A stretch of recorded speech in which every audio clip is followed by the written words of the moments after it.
Good morning po sa inyo lahat. Today ay December 16, Saturday, at ang oras ay alas 7 na ng umaga. Yan, maaga tayong bumangon. Actually, kanina pa akong alas 6 lumabas para ilabas sa ref yung mga lulutuin kong karne para lumambot na sila. And bumalik ulit ako sa higaan dahil napakasarap humilata, matulog kasi ang lamig ng panahon. Pero ngayon, kailangan na talaga natin bumangon para umpisa na mag-prepare doon sa ating mga kakailanganin para mamayang hapon sa aming Christmas party.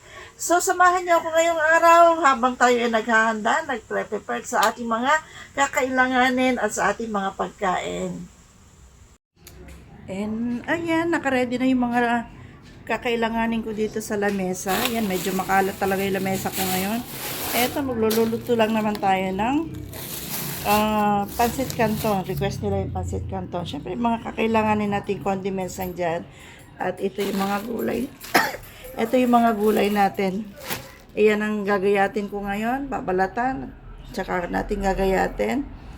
Ito hindi kasalit. Tatapon ko na sana to. Kaya lang parang nakita ko ano.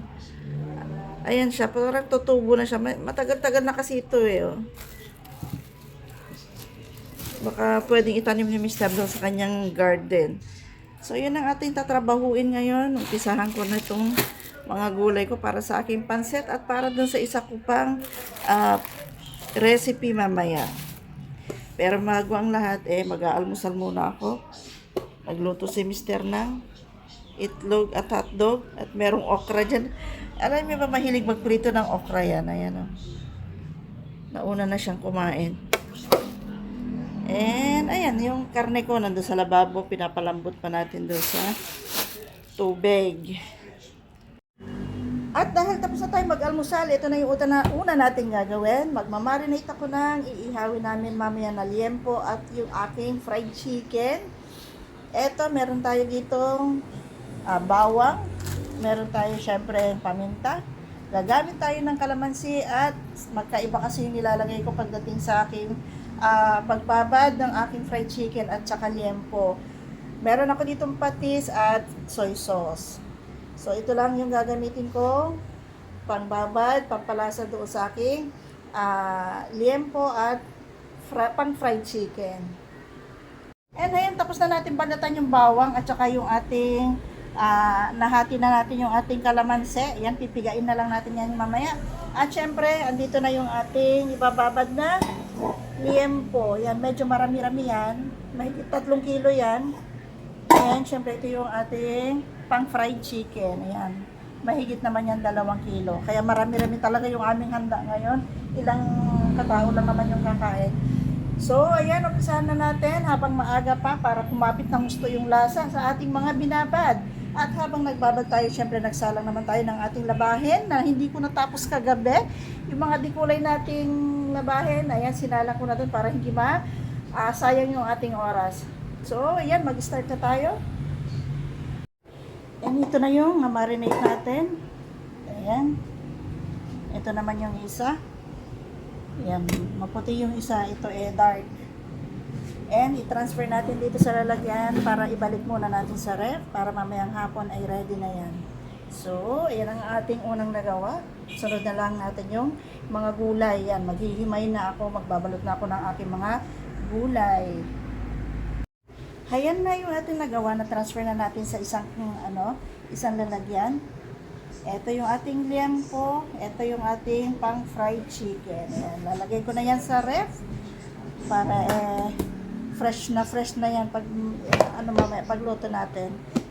Yan, itabi muna natin para yung ibang kailangan naman natin yung ating aasikasuhin. So, ayan, ready na yan mamaya. And babalikan ko kayo maya-maya. Kaya nag-umpisa na akong magluto. Yan, nagbisa na ako nung aking gagawing kaldereta. And nagsalang na rin tayo ng ating liempo. Dito na ako nag-ihaw para mas mabilis. Kasi naisampay ko na rin yung aking mga nilabhan. Ayan. Itong puti, kagabi ko nilabahan. Ayan, malapit na yung matuyo. At ito yung nilabhan ko ngayon. Ayan. Naisampay ko na. Kaya yan, yung ating Sabado, napakarami kong natrabaho. And kasi bukas ay aalis din ako ng maaga dahil pupunta rin ako sa Quezon City doon sa mga kapatid ko. So kailangan wala akong iwanang mga ganyang trabahuin. Ayan, ganyan ako magtrabaho. Gusto ko, ako lang yung mag-isang umiikot dito. Ewan ko kung ganun din kayo ha. Pero ako kasi, mas gusto ko talaga yung solo lang akong na kumikilos, umiikot-ikot dito sa kusina ko. Konti lang naman itong lulutuin. Bali, 4 na putahe lang naman to. So, kayang-kaya na yan. Ayan, yung kusina ko medyo makalat pa. Mamaya ko na yung liligpitin. Ayan, o, diba? Mabilis lang yan. At dito naman, another kalat. Ayan, nai-prepare ko na yung para sa aking kaldereta. Ito na yung aking carrots at patatas na binabad ko sa tubig para hindi siya mangitim. At syempre yung bell pepper. At meron siyang liver spread at saka yung anong tawag dito? Peanut butter. And syempre maglalagay tayo ng tomato paste sa ating kaldereta. And ito gagamitin ko yan para sa aking pansit na isusunod ko pagkatapos ng dalawa. Ayan, pagsasabayin ko na rin yung aking fried chicken at yung aking pansit. And ayan na po ang itsura ng kusina ko, ang kalat. Mamaya na po ako magliligpit pagkatapos ng Christmas party namin. And nakaluto na po ako ng 3. Last na lang po ito. Ayan, yung aking pansit na ilagay ko na dun sa kabila. Sa kabila kasi gaganapin yung Christmas party namin. And andun na sila. Ako na lang yung kulang. Ito na lang, last na lang itong lulutuin ko ngayon. And ayan. Doon po gaganapin. Ayan. Doon sa maliwanag na yon. Doon po yung aming Christmas party at nag-i-start na po sila doon. So, ayan. Mamadali na ako. Sakto naman yung sinabi kong 7 o'clock yung aming dinner. Ang oras po ay 6:00 pa lang naman. So may time pa ako para mag-ayos ng sarili ko mamaya dahil ngarag na ako. Ayan po ang oras po ay sakto sa sinabi kong 7:00 yung dinner. Ayan, sakto talagang 7. Pupunta na po kami doon sa kabilang bahay.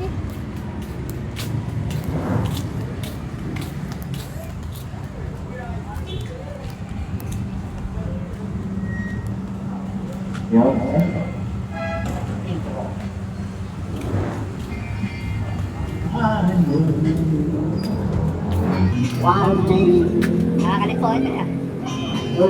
California. Tayo na tayo? Christmas party namin.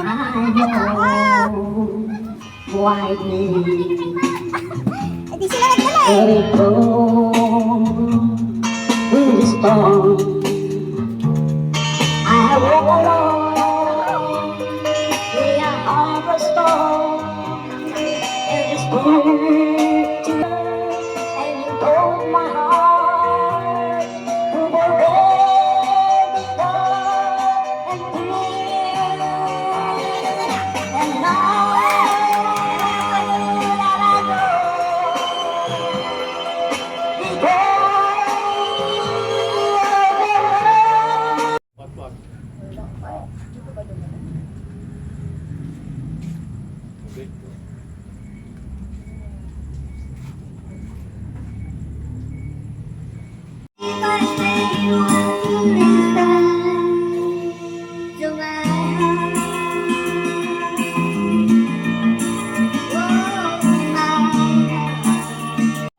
Minsan pa. Minsan pa. Ay mayroon pang minsan.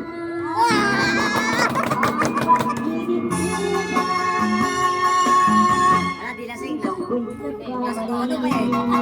Hindi pa nag-aaral eh.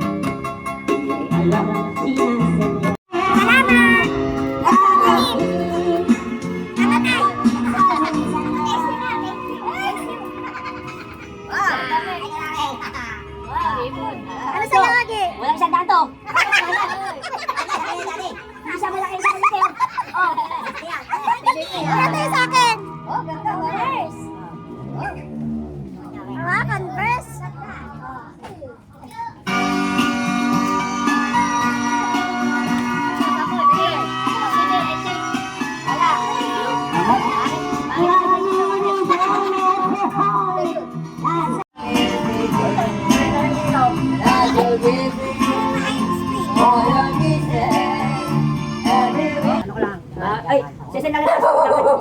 Oh, sige. Ako muna. Video ko tayo. Oh, ano sasabihin mo? Ako muna.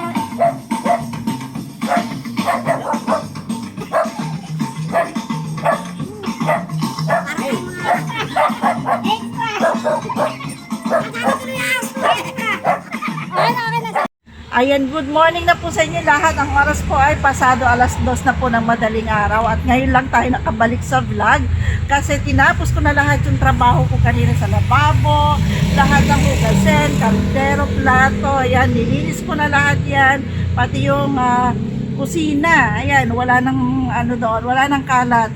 Ayan, ngayon lang tayo nakabalik. And ngayon ay nasa kanto ako dahil magpapahangin muna ako saglit bago tayo mag-shower, bago tayo matulog. Yan, hagad na tayo, kailangan na talaga natin magpahinga. So yan, kanina sobrang saya ng mga kasama ko. Ayan, satisfied naman sila. Ayan, ang daming pagkain, ang dami namin nabigyan, ang dami namin napakain. Yung iba, lahat naman sila nakapag-uwi ng pagkain para sa kanilang pamilya. Ayan, wala na akong gagawin mamaya. Paggising ko mamaya aalis naman ako papunta ng Quezon City dahil magkikita naman kami ng mga kapatid ko. Ayan ang kanto namin, wala nang katao-tao, sarado na rin yung tindahan namin. Ayan, ilaw na lang ng wifi, ng piso wifi yung nandiyan dyan. And papasok na rin ako sa loob para naman makapagpahinga na tayo. Ayan, i-end ko na rin yung aking vlog dito. Ayan, thank you po sa inyo lahat sa patuloy niyong panonood sa mga video ko. Kita-kita ulit tayo sa susunod na live. Thank you so much everyone. Ingat kayo. God bless and good morning. Bye!